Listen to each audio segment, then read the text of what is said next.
Shalom Bapak Ibu Saudara-saudari terkasih, jumpa lagi dalam Suara Gembala. Saudaraku, kali ini kita akan mengamati tentang seorang tokoh Perjanjian Lama yang sangat dikagumi oleh orang-orang Israel, yaitu Elia.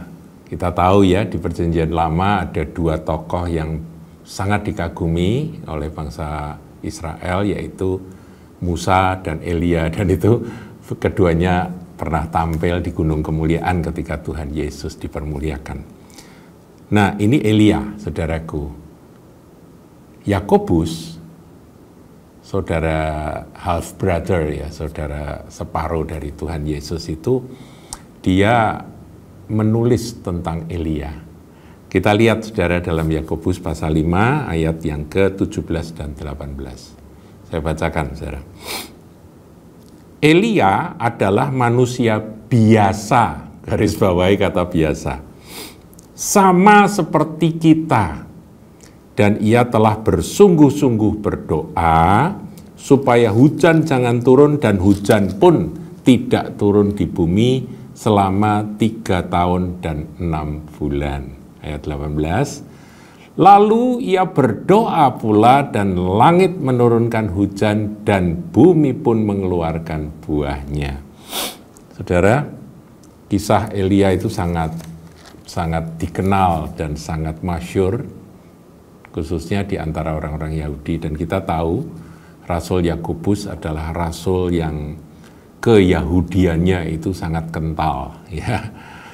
Dia mengambil akan kisah dari Elia ini secara singkat, yaitu bagaimana pada zaman Ahab Elia itu berdoa dengan sungguh-sungguh supaya hujan jangan turun.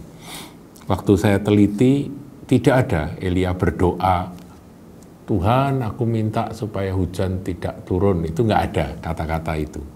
Yang ada adalah dia menyatakan bahwa tidak akan turun hujan kecuali kalau aku katakan. Yaitu ada di dalam 1 Raja-Raja 17 ayat 1. Ya, kita cek aja saudaraku ya, 1 Raja-Raja 17 ayat 1. Demikian bunyi firman Tuhan. Lalu berkatalah Elia orang Tisbe dari Tisbe Gilead kepada Ahab, demi Tuhan yang hidup, Allah Israel yang kulayani, sesungguhnya tidak akan ada embun atau hujan pada tahun-tahun ini, kecuali kalau kukatakan.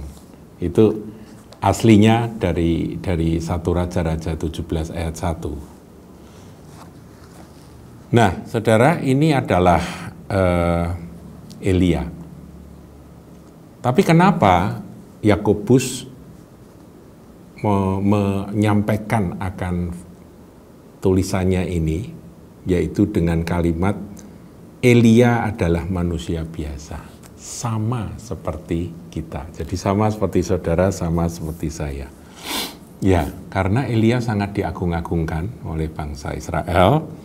Ya, dia nabi yang hidupnya itu penuh dengan mukjizat. Ya. Dia, kalau istilah kita tuh sakti banget gitu saudaraku ya. Ini perlu diingatkan, karena kalau ada seorang hamba Tuhan yang dipakai Tuhan luar biasa, itu ada kecenderungan dari orang-orang sekelilingnya itu menganggap dia setengah dewa. Ini berbahaya saudaraku ya, berbahaya. Berbahaya bagi siapa? Bagi orang yang memuja dan mendewa-dewakan akan hamba Tuhan itu, tetapi juga berbahaya bagi si hamba Tuhan yang dipuja-puja. Itu kan sama menggali lubang di depan dari hamba Tuhan tersebut. Jadi kalau dia jalan maju gitu, dia bisa terperosok ke dalam lubang yang dibuat oleh pengagum-pengagumnya. Itu saudaraku. Jadi Yakobus perlu mengingatkan bahwa Elia itu bukan malaikat, bukan Tuhan. Dia itu manusia biasa, sama seperti saudara, sama seperti saya. Dia manusia biasa. Tetapi kemudian Rasul Yakobus menceritakan bahwa karena dia sungguh-sungguh berdoa, maka mujizat itu terjadi.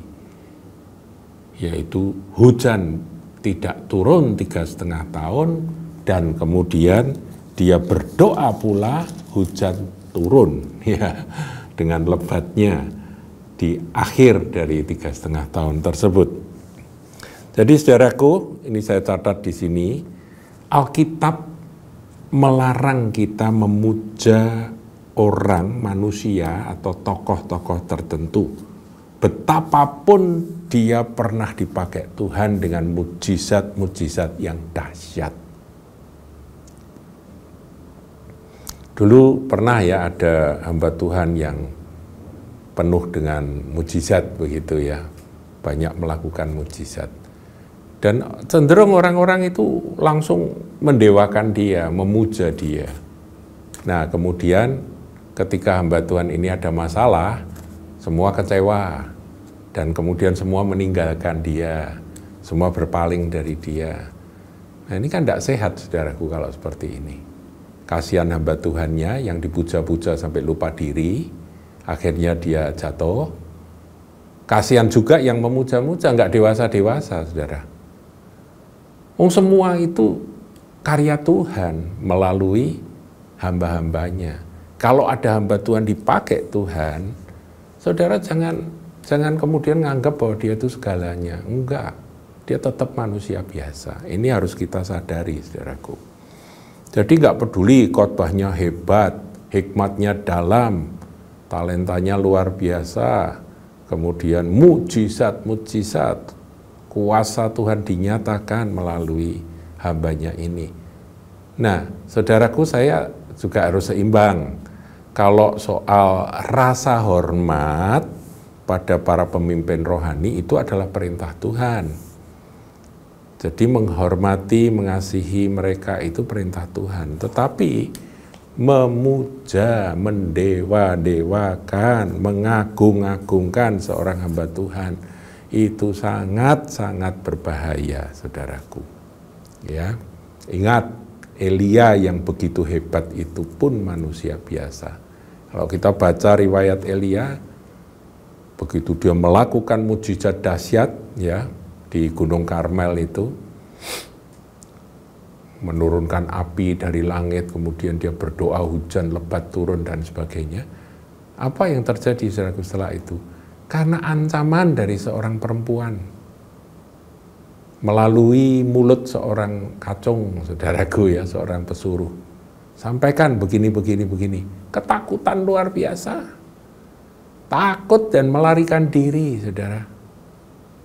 Itulah Elia. Dan ketika dia sadar, loh kok aku nih kok seperti ini, kemarin aku gagah berani, sekarang aku jadi pengecut, takut hanya ancaman seorang perempuan, yaitu Isabel. Bagaimana, saudara? Ya sampai dia frustrasi, dia malu hati, dia minta mati akhirnya. Cabut nyawaku Tuhan, aku tidak lebih baik dari nenek moyangku. Itulah Elia, manusia biasa, saudaraku. Nah, sekarang kita kembali kepada Elia. Dia manusia biasa, artinya ya kalau kita ini mau berdoa, saudara jangan berkata, ya itu Elia, doanya manjur, doanya didengar Tuhan. Kalau aku enggak. Oh saudara, kalau ini ayat ini kita kita rubah kata-katanya ya. Kita rubah dengan kalimat begini. Elia adalah manusia biasa sama seperti kita. Ini kita rubah ya. Subjeknya, objeknya kita tukar. Saya adalah manusia biasa sama seperti Elia. Maknanya sama atau enggak? Ya sama, saudaraku. Dia manusia, saya manusia. Elia sama dengan manusia, saya sama dengan manusia. Berarti saya bisa ngambil Elia, apa yang dilakukan Elia, kita pun juga bisa melakukannya. Problemnya apa? Elia berdoa dengan sungguh-sungguh. Itu bedanya, saudaraku. Saudara dan saya juga berdoa, tapi apakah sesungguh-sungguh doa kita itu dibandingkan dengan doanya Elia, sehingga hujan berhenti dan hujan pun turun. Nah, ini yang membedakan, saudaraku ya. Elia tidak ragu-ragu atau bimbang tentang apa yang ia doakan. Demikian kita pun perlu dipimpin roh yang sama seperti Elia, yaitu dikuasai roh Tuhan, roh Allah. Sehingga dia tahu apa yang dia doakan. Saudaraku, mengerti dan mengetahui apa yang menjadi isi hati Tuhan itulah rahasia kita bisa berdoa seperti Elia.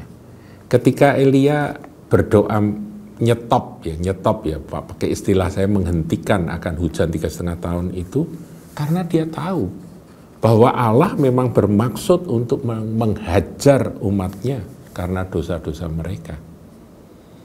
Supaya mereka bertobat dari tingkah laku mereka, dari penyembahan berhala ya, karena disesatkan oleh Ahab dan Isabel itu jahat di mata Tuhan, maka kekeringan itu terjadi.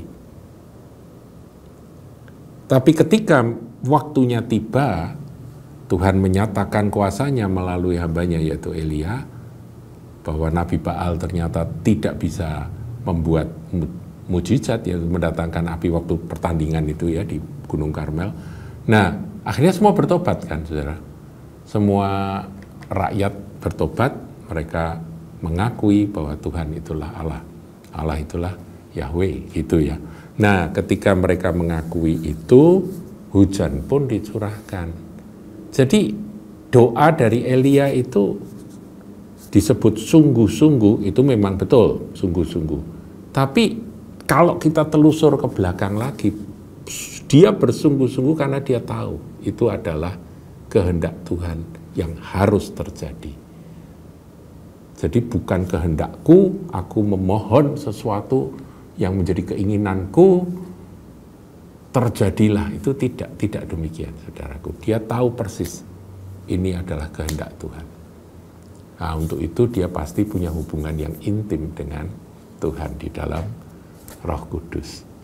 Ya, saudaraku, kita sudah belajar tentang bahwa Elia itu manusia biasa, sama seperti kita. Bedanya, dia sungguh-sungguh berdoa karena dia tahu akan kehendak Tuhan. Sehingga dia berdoa tepat persis sesuai dengan kehendak Tuhan, dan dia yakin itulah Elia. Kita belajar dari tokoh yang luar biasa ini. Tuhan memberkati.